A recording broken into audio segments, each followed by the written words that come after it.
بسم اللہ الرحمن الرحیم۔ السلام علیکم ورحمۃ اللہ وبرکاتہ۔ فکر خبر اسٹوڈیو میں آپ کا خیر مقدم ہے۔ ناظرین، آج کے خبرنامے میں دیکھیے، گروگرام میں محض مسلمان ہونے کی بنا پر شرپسندوں نے گھر میں گھس کر کیا قاتلانہ حملہ، خواتین کو بھی کیا زد و کوب، متعدد افراد ہوئے ہیں زخمی۔ یوم پاکستان پر وزیر اعظم مودی کا عمران خان کو مبارکبادی کا پیغام، لیکن مرکزی حکومت نے یوم پاکستان کا کیا بائیکاٹ، سیاسی رہنماؤں نے اٹھائے سوال۔ وہیں سوامی اسیمانند و دیگر کی سمجھوتہ ایکسپریس بم دھماکہ مقدمے سے باعزت رہائی ایک منصوبہ بند سازش کا نتیجہ ہے، گلزار اعظمی کا بیان ہے۔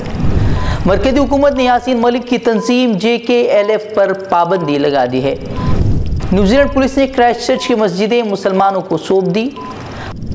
پاکستان میں مذہبی رہنما مولانا مفتی تقی عثمانی پر قاتلانہ حملے کی ناکام کوشش، 2 محافظ ہوئے جاں بحق۔ شروعات پہلی اور اہم خبر سے۔ BJP حکومت میں ایک بار پھر مسلم خاندان کو شرپسندوں کی زیادتی کا سامنا کرنا پڑا ہے۔ یہ واقعہ ہریانہ کے گروگرام میں پیش آیا ہے اور معمولی بات کو لے کر دبنگوں نے گھر میں گھس کر مسلم خاندان کے ساتھ جم کر پٹائی کی ہے۔ اتنا ہی نہیں، شرپسندوں نے ایک شخص کی اس وقت تک پٹائی کر دی جب تک وہ بے ہوش نہیں ہو گیا۔ ان لوگوں نے گھر کی خواتین کو بھی نہیں بخشا۔ اس حملے کی ایک ویڈیو سوشل میڈیا پر وائرل ہو رہی ہے۔ خبروں کے مطابق ہولی کے دن مسلم خاندان کے کچھ بچے شام کو تقریباً 5:30 بجے گھر کے باہر کرکٹ کھیل رہے تھے۔ اس دوران ان کی گیند ہولی کھیل رہے نوجوانوں کو جا لگی۔ اس بات کو لے کر ہولی کھیل رہے نوجوان غصے میں آ گئے اور ان کے گھر پر پتھراؤ کرنا شروع کر دیا۔ دیکھتے ہی دیکھتے تقریباً 30 سے 35 شرپسندوں نے لاٹھی ڈنڈوں کے ساتھ گھر کے دیگر ارکان پر حملہ بولا۔ پولیس کا کہنا ہے کہ دونوں فریق کے درمیان ہولی کے دوران کرکٹ میچ کو لے کر جھڑپ شروع ہوئی تھی، جبکہ متاثرہ اہل خانہ کا کہنا ہے کہ یہ منصوبہ بند طریقے سے کیا گیا حملہ تھا۔ اہل خانہ نے دعویٰ کیا ہے کہ حملہ آوروں کو ایک ہندوتو گروپ کی حمایت حاصل تھی۔ پولیس نے اس معاملے میں اب تک 6 لوگوں کو گرفتار کر لیا ہے، جبکہ کئی لوگوں کے خلاف معاملہ درج کر لیا ہے، جبکہ سبھی کو قتل کرنے کی کوشش کا ملزم بنایا گیا ہے۔ موقع پر وزیر اعظم نریندر مودی کے ذریعے مبارکبادی پیغام بھیجے جانے سے متعلق خبروں پر ہفتے کے روز انہیں زبردست طریقے سے تنقید کا نشانہ بنایا ہے۔ انہوں نے PM مودی پر تلخ ترین حملہ کرتے ہوئے دعویٰ کیا کہ مودی جی نے چوری چھپے لو لیٹر یعنی محبت نامہ لکھا، لیکن پاکستان کے ذریعے اسپانسرڈ دہشت گردی کا کوئی تذکرہ نہیں کیا گیا۔ کانگریس ترجمان رندیپ سنگھ سرجیوالا نے صحافیوں سے خطاب کے دوران PM مودی سے سوال کیا کہ مودی جی کیا یہی آپ کی حب الوطنی ہے؟ جہاں ایک طرف وزیر اعظم نے یوم پاکستان کی مبارکباد پیش کی ہے، تو وہیں مرکزی حکومت نے یوم پاکستان کی تقریب کے بائیکاٹ کا بھی اعلان کیا ہے۔ PDP صدر محبوبہ مفتی نے یوم پاکستان کی تقریب پر مرکزی حکومت کے بائیکاٹ پر رد عمل ظاہر کرتے ہوئے اپنے ایک ٹویٹ میں کہا کہ ایک طرف وزیر اعظم یوم پاکستان کے موقع پر پاکستان کو مبارکباد پیش کرتے ہیں، تو دوسری طرف پولیس دلی میں پاکستانی ہائی کمیشن میں یوم پاکستان کی تقریب میں شرکت کرنے والوں کو ہراساں کر رہی ہے۔ یہ دوہرا معیار انتخابی اور گھریلو سیاست کا عکاس ہے۔ قابل ذکر ہے کہ یوم پاکستان کے موقع پر منعقدہ تقریب میں ہر سال مرکزی سطح کا ایک وزیر شرکت کرتا تھا، لیکن امسال وزارت خارجہ نے کہا کہ یوم پاکستان کی تقریب میں نہ ہی دلی میں اور نہ ہی اسلام آباد میں شرکت کی جائے گی۔ سمجھوتہ ایکسپریس بم دھماکہ معاملے کے کلیدی ملزم سوامی اسیمانند و دیگر کے خصوصی NIA عدالت کی جانب سے باعزت بری کیے جانے پر تبصرہ کرتے ہوئے جمعیت علماء مہاراشٹر قانونی امداد کمیٹی کے سربراہ گلزار اعظمی نے کہا ہے کہ ملزمین کی رہائی کے لیے قومی تفتیش ایجنسی NIA مبینہ طور پر ذمہ دار ہے، کیونکہ استغاثہ عدالت کے سامنے مؤثر طریقے سے ثبوت و شواہد پیش نہیں کر سکا، ورنہ اقبالیہ بیان دینے کے باوجود ملزم کا مقدمے سے باعزت بری ہو جانا حیرت انگیز امر ہے۔ گلزار اعظمی نے کہا کہ یہ پہلا مقدمہ نہیں ہے جس میں NIA نے ایک منصوبہ بند طریقے سے ایک مخصوص گروپ کے ملزمین کو مدد پہنچائی ہے۔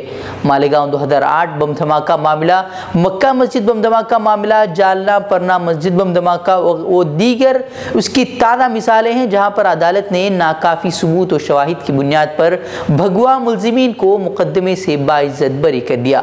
گلزار اعظمی نے کہا کہ سوامی اسیمانند نے ہی دہلی کے پٹیالہ ہاؤس میں 2010 میں اقبالیہ بیان دیتے ہوئے ہندوستان کے مختلف شہروں میں ہونے والے بم دھماکوں جس میں درجنوں مسلمان شہید ہوئے تھے اس کی ذمہ داری قبول کی تھی، جس کے بعد بھگوا ملزمین کی گرفتاری عمل میں آئی تھی، لیکن مقامی تفتیشی ایجنسیوں سے تحقیقات اپنے ہاتھوں میں لینے کے بعد NIA نے ایک منصوبہ بند طریقے سے بھگوا ملزمین کو مدد پہنچانے کا عمل شروع کیا، جس کا نتیجہ آج ہمارے سامنے ہے۔ گلزار اعظمی نے مزید کہا کہ اگر سمجھوتہ ایکسپریس بم دھماکہ معاملے کے متاثرین آگے آتے ہیں تو جمعیت علماء سینئر وکلاء سے صلاح و مشورہ کر سوامی اسیمانند و دیگر کی رہائی کے خلاف ہائی کورٹ سے رجوع ہونے کے بارے میں لائحہ عمل تیار کرے گی، کیونکہ موجودہ حکومت نیچی عدالت کے فیصلے کو ہائی کورٹ میں چیلنج کرے گی، اس کی امید لگانا فضول ہے۔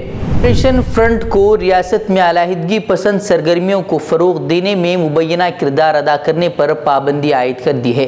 مودی حکومت کے اس فیصلے کی خبر پھیلتے ہی وادی سے مخالفت کی آوازیں آنی شروع ہو گئی ہیں۔ عام شہری اور سیاسی پارٹی کے رہنماؤں نے اس فیصلے کی پرزور مذمت کی ہے۔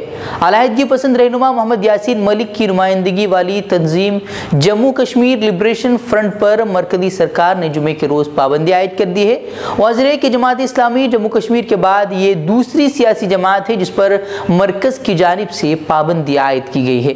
تنظیم کے چیئرمین اور علیحدگی پسند رہنما محمد یاسین ملک اس وقت پبلک سیفٹی ایکٹ کے تحت جموں کے کوٹ بلوال جیل میں قید ہیں۔ انہیں پلوامہ حملے کے بعد 22 فروری کو حراست میں لیا گیا تھا۔ سن 1994 تک یہ جماعت ایک عسکریت پسند تنظیم کے بطور وادی میں سرگرم تھی۔ سن 1994 میں محمد یاسین ملک نے غیر معینہ جنگ بندی کے تحت لبریشن فرنٹ کی عسکری شاخ سے علیحدگی اختیار کر کے سیکولر بنیادوں پر کشمیر کے دونوں منقسم خطوں کے پرامن اور دائمی حل کے لیے غیر عسکری اور سیاسی سرگرمیاں شروع کی، لیکن آج مرکز کی مودی حکومت نے اس پر پابندی عائد کر دی ہے۔ نیوزی لینڈ پولیس نے کرائسٹ چرچ میں 15 مارچ کو 2 مساجد پر ایک مسلح شخص کے حملے کے بعد کنٹرول میں لی گئی مساجد کو آج یعنی ہفتے کو مقامی مسلمانوں کے سپرد کر دیا ہے۔ پولیس نے اپنی ویب سائٹ پر شائع ایک بیان میں کہا ہے کہ پولیس نے آج مسجد نور اور دوسری مسجد کو مقامی مسلمانوں کے سپرد کر دی ہے، تاہم دونوں مساجد اور ملک بھر کی مساجد میں مسلح پولیس تعینات رہیں گی۔ پولیس نے بتایا ہے کہ حملے کے بعد مساجد کو بند کر دیا گیا تھا اور علاقے کا چاروں جانب سے محاصرہ کر لیا گیا تھا۔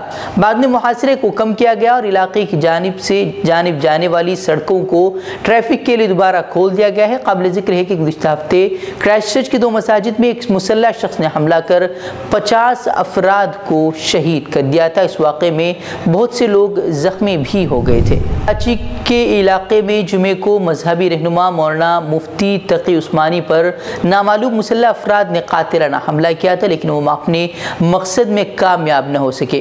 پاکستان IG سندھ سید کلیم امام کا کہنا ہے کہ مفتی تقی عثمانی پر حملے میں اہم سراغ ملے ہیں اور جلد ہی ملزمان تک پہنچ جائیں گے۔ خیال رہے کہ گزشتہ روز موٹر سائیکل سوار نامعلوم بدماشوں نے مولانا مفتی کی گاڑی کو نشانہ بنا کر اندھا دھند فائرنگ کر دی تھی، جس میں ان کے 2 محافظوں کی موت ہو گئی۔ ایک محافظ سندھ پولیس کا افسر تھا جبکہ دوسرا نجی کمپنی کا گارڈ تھا۔ پاکستانی میڈیا نے مذہبی رہنما کے حوالے سے بتایا ہے کہ حملے کے وقت وہ بیوی اور 2 پوتوں کے ساتھ جا رہے تھے، تبھی موٹر سائیکل سوار حملہ نے اندھا دھند فائرنگ کر دی جو ان کی سیکیورٹی گاڑی پر لگی اور ان کے 2 محافظوں کی موت ہو گئی۔ اس حملے میں کوئی زخمی نہیں ہوا ہے۔ گورنر کا کہنا ہے کہ مولانا مفتی کو کافی عرصے سے دھمکیاں مل رہی تھی۔